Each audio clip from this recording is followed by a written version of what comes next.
ada kuliner jadul berbahan singkong yang legendaris nih, yakni nasi tiwul. Kuliner yang satu ini udah tergolong langka ya foodies, tapi masih bisa kok kita temui di kota Tangerang, Banten. Sajian tambahannya ini juga beragam nih foodies, dan tentunya nggak kalah lazis. Penasaran kayak apa? Oke, kita ceki-ceki. Foodies, nah ini dia aku sampai juga di warung makan Pak De khas Jawa. Tuh lihat menunya, ada nasi tiwul, ayam penyet, rica-rica ayam, dan jarang banget nggak sih sekarang nemuin yang menu-menu nasi tiwul kayak gini. Yuk, daripada penasaran, ikutin aku. Menikmati aneka menu rumahan yang dikolaborasi dengan nasi tiwul dan sambal, selain lazis, pastinya juga membangkitkan memori akan olahan tradisional yang telah lama eksis. Bahkan sejak zaman nenek moyang dulu nih foodies. Nah, seperti yang disajikan di warung makan Pak De Sarjono yang terletak di wilayah Cibodas, Kota Tangerang. Sejak didirikan pada awal 2000-an, menu nasi tiwul ini emang jadi andalannya warung makan ini yang lokasinya lumayan terpencil nih di dalam area permukiman padat penduduk. Wah, ini dia foodies. Menarik banget nggak sih? Makin penasaran.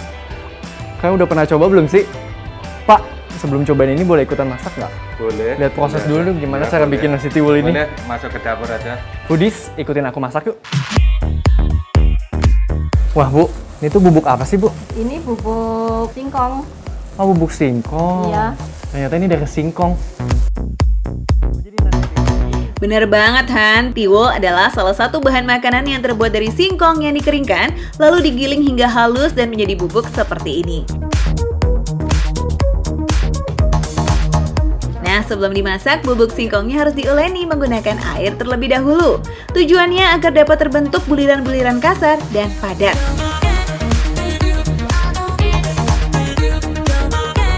Tapi catat nih foodies, tuangkan airnya sedikit demi sedikit ya, karena jika tidak, tepungnya justru akan menjadi kalis dan lengket.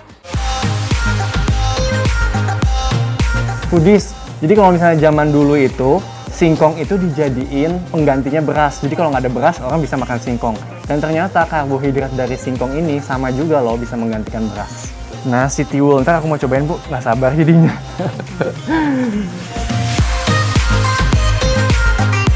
100 buat Han, kandungan karbohidrat tiwul emang gak kalah dari beras, sehingga bisa banget nih dijadikan sebagai bahan panganan pengganti beras. Selain karbohidrat, tiwul juga mengandung banyak banget nutrisi penting lainnya, seperti kalsium, vitamin C, hingga fosfor. Nah, kalau teksturnya udah berubah kayak begini, ayak tepung menggunakan tampah. Meski terlihat mudah, ternyata butuh keahlian khusus loh foodies untuk mengayak tepung tiwul. Kira-kira Han bisa nggak ya? Bu, saya boleh coba nggak? Boleh. Oke, silakan. aku coba ya. Ya. Wih, diputar gini ya Bu ya? Ya. Wah, kalau nggak biasa agak susah juga ya. Gini ya Bu? Ya. Takut tumpah ini. Kayak gini ya Bu? Iya. Nih, ternyata harus diputar-putar seperti ini foodies. Tapi kalau misalnya bawa pertama kali, kayaknya susah banget gitu. Kayak takut tumpah. Kalau ini tumpah semua, bubar jalan ya.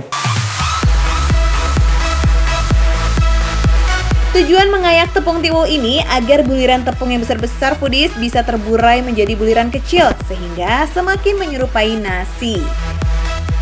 Duh, ternyata susah juga. Jadi takut berantakan nih foodies. Kalau gitu mendingan ibunya aja deh yang lanjutin, Bu. Iya, iya.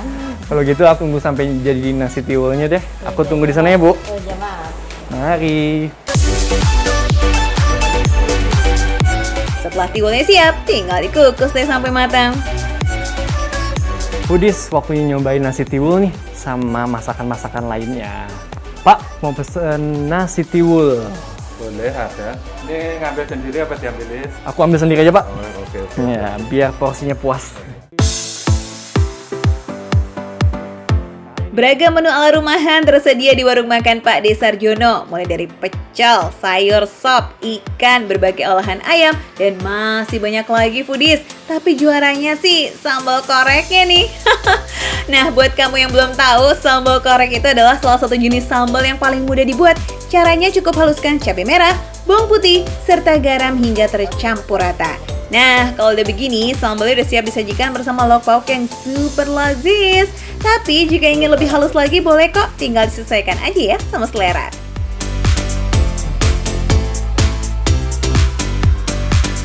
Yes, waktunya makan siang foodies. Tapi sebelum makan siang, jangan lupa juga sesuai protokol kesehatan, kalian harus bersihkan tangan kalian terlebih dahulu. Pastinya biar jajan-jajan makin nyaman dan aman ya foodies. Nah, kuliner nasi tiwul ala Hani kali ini nuansanya rame banget. Lihat tuh, ada pecel, telur, ayam, dan sayur sop. Nah, yang di rumah udah pada keroncongan juga ya? Sama dong. Oh iya, ini pertama kalinya nih Han Chandra bakal nyobain nasi tiwul foodies. Gimana nih kayaknya menurut kamu, Han? Enak gak?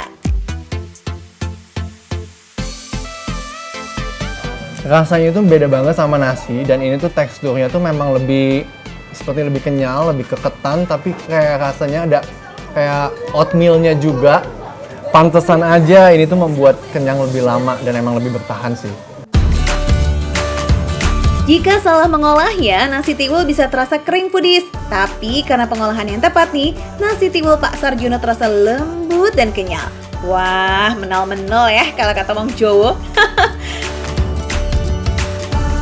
Rasanya yang cenderung hambar, cocok banget disantap dengan berbagai lauk pauk yang tersedia.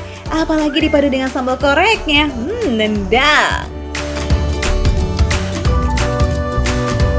Wih, ternyata nasi tiwul ini tuh ketika dicampur pecel, ayam sama sambal ini rasanya jadi mantep banget loh. Dan tekstur si nasi tiwulnya ini tuh memang terasa sedikit lebih keras, tapi ketika ada sambal-sambal, ada sayur-sayuran yang lain tuh memang rasanya tuh ngeblend banget, jadi kayak nyatu gitu. Sambalnya mantep banget, rasa banget, langsung kayak sekali coba aja. Aku jadi suka sampai susah ngomong. Sambalnya sih pedas banget. Selain sambal korek, sambal pecelnya ini juga nggak kaleng-kaleng. Berpadu ciamik dengan sayur-sayuran seperti sawi, toge, dan kembang turi. Kalau nyobain pecelnya nih, kalau di Bandung, Sunda kan ada lotek, ada karedok. Nah, kalau makan kayak gini tuh berasa banget kayak lagi di Jawa Tengah. Dan pecelnya ini tuh sayurannya seger banget. Dan sambal dari pecelnya ini berasa banget kacangnya. Meskipun pedasnya juga berasa, tapi lebih pedas si sambal koreknya ini sih. Oh iya foodies, harganya yang receh dan masa simpan nasi tiwul yang lebih lama jika dibandingkan nasi, ini bikin nasi tiwul menjadi salah satu perbekalan wajib bagi para pejuang ketika melawan para penjajah dulu. Selain itu, pastinya karena rasanya yang lezat ya, dan juga sehat plus mengenyangkan lebih lama. Wah, asli nih nggak sia-sia ya kita belusukan ke Tangerang untuk menyantap sajian di warung Pak De Sarjono ini. Pilihan yang beragam dan rasa tradisionalnya yang kental bikin jadi kangen masakan nenek di kampung.